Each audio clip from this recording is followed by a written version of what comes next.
ഇതു കാണുമ്പോൾ പാലപ്പിള്ളിക്കാരൊഴിച്ച് ആരും ഞെട്ടരുതേ.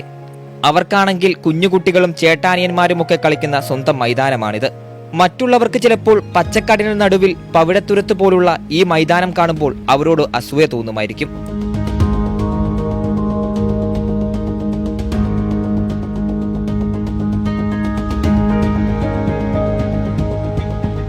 ക്രിക്കറ്റ് തുടങ്ങിയിട്ട് ഒരു 2-3 വർഷം ആവുന്നേ ഉള്ളൂ. ഇതൊരു ശരിക്കും ഫുട്ബോള് പ്രാധാന്യം നൽകുന്നൊരു ഗ്രൗണ്ടാണ്.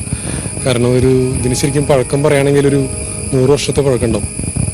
പ്ലാന്റേഷൻ തുടങ്ങിയ സമയത്ത് തന്നെ, ഹാരിസൺ തുടങ്ങിയ സമയത്ത് തന്നെ ഗ്രൗണ്ട് ഉണ്ട്. ഡ്രോൺ വിഷ്വൽ ചെയ്യുന്ന ഒരാൾക്ക് അത് ഇതിൻ്റെ ടോപ്പ് ആംഗിളിൽ നിന്നുള്ള വ്യൂ കാണാൻ ഒരു കൊതിയുണ്ടോ? ആ ഒരു ഇതാണ് എന്നെ കൊണ്ട് ഈ വീഡിയോ എടുക്കാൻ പ്രേരിപ്പിച്ചത്. അങ്ങനെ ഞാൻ ഇവിടെ വെച്ച് ഡ്രോൺ എടുത്തു. അപ്പോൾ പ്രതീക്ഷിക്കാത്തൊരു വിഷ്വലാണ് എനിക്ക് കിട്ടിയത്. അല്ലത് ഇത് റിയലാണ്, ഇവിടെ വന്നാൽ കാണാം.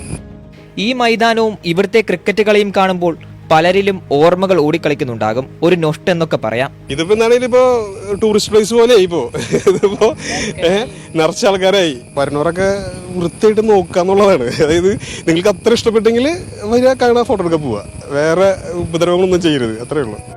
രസം അതല്ല, ഈ കളിക്കളത്തിന്റെ ആകാശക്കാഴ്ചകൾ കണ്ടുമയങ്ങി കമന്റ് ബോക്സ് മുഴുവൻ ചെന്നൈ സൂപ്പർ കിങ്സിനെ എയറിലാക്കുന്നുണ്ട്. പാവങ്ങൾ, അവർ ഇത് വല്ലതും അറിയുന്നുണ്ടോ ആവോ? CSKയുടെ ചെപ്പോക്ക് സ്റ്റേഡിയം ആണോ എന്ന് വരെ പലരും ചോദിച്ചു.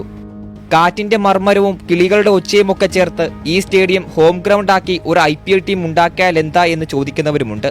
അതിന് പ്രകൃതി സ്നേഹികളുടെ മറുപടിയുമുണ്ട്. അധികൃതരെ ഈ കാഴ്ചകളൊന്നും കാണിക്കില്ലേ? അവർ എല്ലാം വെട്ടിനിർത്തി കാര്യവട്ടത്തെ പോലെ സ്റ്റേഡിയം ഉണ്ടാക്കി അതിന് ഗ്രീൻഫീൽഡ് എന്ന് പേരിടുമെന്ന് അവർ ആശങ്കപ്പെടുന്നു.